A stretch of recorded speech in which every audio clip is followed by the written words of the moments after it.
এই বিষয়টি অত্যন্ত লজ্জা এবং গোপনীয় বিষয় হিসেবে মনে করি। পিরিয়ড একটি কমন বিষয়। একটি নারী মা হওয়ার জন্য এবং একটি পুরুষ বাবা হওয়ার জন্য দৈহিক এবং শারীরিক পরিবর্তন হওয়ার জন্য যে পরিবর্তনটা আসা দরকার সেটা আমাদের এই মাসিকের মধ্য দিয়ে আসে। আর আমরা এই বিষয়টা বরাবরই এড়িয়ে যাই এবং এটা আমরা গোপন করে রাখি। দেখা যায় বাংলাদেশে শতকরা 100 ভাগের ভিতরে 51 জন নারী। তবে সেই নারীদের নিরাপত্তাটা কোথায়, তাদের স্বাস্থ্য সুরক্ষা কোথায়? 51 জন নারীর ভিতরে বেশিরভাগ নারীরা বিভিন্ন গার্মেন্টস কারখানায় চাকরি করে থাকেন, কিন্তু তাদের নাই সেখানে স্বাস্থ্য সুরক্ষা নেই, তাদের সুন্দর কর্মপরিবেশ। মাসিক একটি কমন বিষয় যদিও জানি, কিন্তু তারপরে আমরা এটা বারবার এড়িয়ে যাই, কারণ আমরা এই ব্যাপারে সচেতন না। তাই এখানে এইটার পরিবর্তন আনতে গেলে শুধু একটি পরিবার যথেষ্ট নয়, এটা পরিবর্তন করতে হলে সমাজ থেকে, সরকার থেকে এবং সর্বোপরি আমাদের সবাই একত্রিত হয়ে এগিয়ে আসতে হবে, যার মধ্য দিয়ে আমরা এই যে মাসিক দিবস প্রতি বছরের ন্যায় আমরা পালন করতে পারি, শ্রমিকদেরকে সচেতন করে তাদের স্বাস্থ্য সেবায় এগিয়ে আসতে পারি।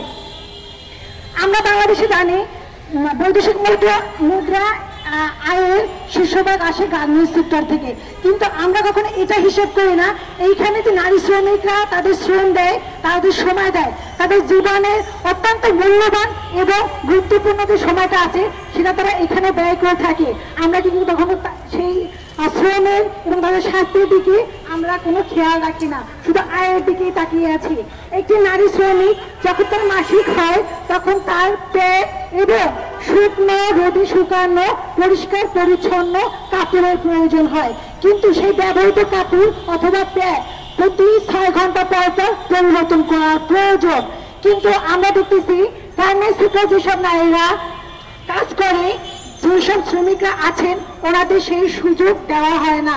আমরা এই দিকটা অবশ্যই খেয়াল রাখবো এবং আমরা চাই প্রত্যেকটা সেক্টরে আমাদের এই মেসেজটা পৌঁছে যাক, কারণ নোংরা পরিবেশে, অপরিষ্কার পরিবেশে একটা নারী তার জীবনের সব থেকে বড় ধ্বংস নেমে আসে, কারণ মাসিক একটি অত্যন্ত জরুরি গুরুত্বপূর্ণ একটি বিষয়।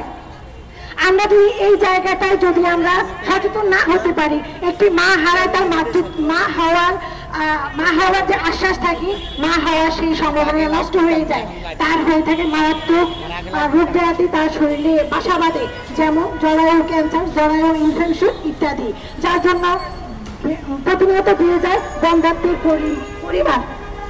আমরা এই জায়গা থেকে বেরিয়ে আসার জন্য প্রত্যেকটা গার্মেন্টস সেক্টরে অবশ্যই একটি কমিটি গঠন করা উচিত, ট্রেনিং এর ব্যবস্থা করা উচিত, যেন নারী শ্রমিকরা তাদের সুস্থ, স্বাভাবিক এবং সুরক্ষার জন্য তাদের সচেতন হতে পারে।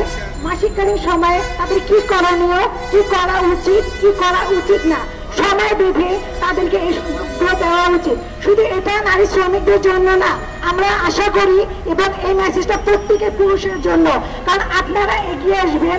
আপনাদের কুদৃষ্টি একটি নারীর অনেক বড় লজ্জাদায়ক, কারণ আপনাদের দৃষ্টিভঙ্গি পরিবর্তন করলে একটি নারী সুন্দর স্বাভাবিকভাবে জীবনযাপন করতে পারবে। তাই প্রত্যেকটা গার্মেন্টস সেক্টরে, প্রত্যেকটা কর্মস্থানে নারীরা যেখানে কর্মরত আছে সেইখানে স্যানিটারি ল্যাবকে ব্যবস্থা করতে হবে, যাতে একটি নারী শ্রমিক খুব সহজে প্রয়োজনে তার পরিবর্তন এবং তার প্রয়োজনে সে করতে পারে। এই বলে আমি আমার সংক্ষিপ্ত বক্তব্য শেষ করছি। ধন্যবাদ সবাইকে। তাদের তো বাজার করতেই তারা হেসা লেগে যায়, তাহলে অন্য জিনিস তাদের মাথায় কিভাবে আসবে? তাই আমি সরকারকে অনুরোধ করব যে এই আজকের দিবসে আমরা তাদের কাছে দাবি করতেছি, সরকারের কাছে আমি দাবি করতেছি যে এই স্যানিটারি ন্যাপকিন গুলো প্রতিটা স্বাস্থ্য কমপ্লেক্স, জেলায় জেলায়, দোকানে দোকানে যাতে বিনামূল্যে দেওয়া হয় এবং আমার শ্রমিকদের ভাই বোনেরা যাতে ব্যবহার করতে পারে, সেই দাবি আমরা আহ্বান জানাচ্ছি।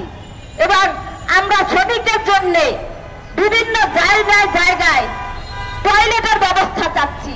একটা শ্রমিক ভাই বোন বা বোন যখন আমার যায়, যখন এটা তো কখনোই নিয়মিত বলে আসে না, আমরা যাতে করে টয়লেট থাকলে যে কোনো জায়গায় বা যে কোনো জায়গায় যদি এটা পাওয়া যায় ফ্রিতে, তাহলে কিন্তু তখনই একটা শ্রমিক এটা ব্যবহার করতে ইচ্ছুক হবে বা লজ্জা থাকবে না। কিন্তু এটাকে লজ্জার বিষয় হিসাবে ধরে রেখেছি আমরা। আমরা চাই আজকের দিন থেকেই এটা লজ্জার জিনিস নয়, স্বাস্থ্যের বিষয়ে আমরা চিন্তা করব। আমরা আশা করি প্রত্যেকটা কারখানায় যারা শ্রমিক আছে, গার্মেন্টস কারখানায়, সেই শ্রমিকদের জন্য একটা প্রাথমিক বক্স আছে, সেই বক্সে এটা নির্ধারিত করা হোক, রাখা হোক, যাতে আমার শ্রমিকের যখনই প্রয়োজন হবে তখনই সে ব্যবহার করতে পারে। এবং চা শ্রমিক যারা আছে, তাদের স্বাস্থ্য কেন্দ্র আছে, তাদের ওখানেও যাবে এটা রাখা হয়, যাতে আমার শ্রমিক ভাই বোন যখন প্রয়োজন তখনই ব্যবহার করতে পারে। আমরা চাই যে এই সরকার যাতে এইটাকে ওপেন করে দেয় এবং আমার এই শ্রমিকদেরকে আমি মনে করি প্রশিক্ষিত করা উচিত যে তারা কিভাবে এটা ব্যবহার করবে, কারণ সকল শ্রমিকরা তো জানে না। তাদের প্রশিক্ষিত করে এটা ব্যবহার করার উপযোগী করতে হবে। তাই এই আহ্বান আমি সরকারের কাছে রেখে আজকের এই অনুষ্ঠানের পরিচালনা করার জন্য আপনারা এমনিকে আমি দায়িত্ব দিচ্ছি। সবাইকে ধন্যবাদ। সেই নারীরাই যদি প্রতিটা পদে পদে অবহেলিত হয়, লাঞ্ছিত হয়, লজ্জার শিকার হয়, এটা আসলে এই লজ্জাটা শুধু নারীদের নয়, এই লজ্জা সমস্ত জাতি।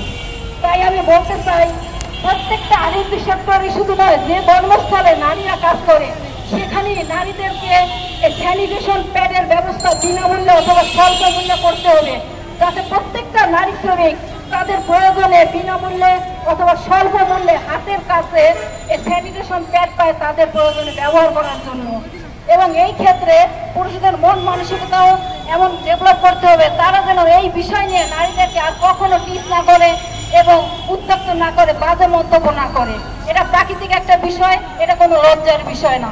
এবং আরো বলতে চাই, সরকারের দৃষ্টি আকর্ষণ করে বলতে চাই যে প্রত্যেকটা সেক্টরে, যেই সেক্টরে নারীরা কাজ করে সেই সেক্টরে এই বিষয় নিয়ে নারী গঠিত কমিটি গঠন করতে হবে, যেখানে নারীরা তাদের সমস্যার কথাগুলো ওপেনে খুলে বলতে পারে, তারা লজ্জা না পায়।